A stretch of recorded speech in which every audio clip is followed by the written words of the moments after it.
how to add a contact form on your Google site. So here we have our Google site and we are on the contact page. Here we are going to add a contact form which we will build using Google Form itself, and then we will add it on this page. So first make sure you are logged in into your website and you are also logged into your Google Forms. And here I have already created this contact form, but if you have not, you can go ahead and create a blank form, and you can also use the template of contact form here, which I have used.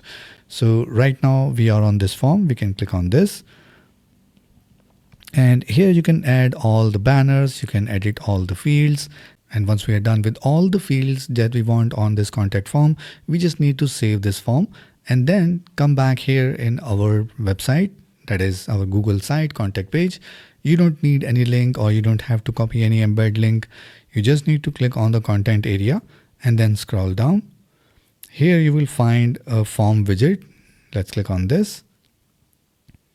And this is going to load all the forms that are available in your Google account. So here is our contact form. So let's click on this and click on insert.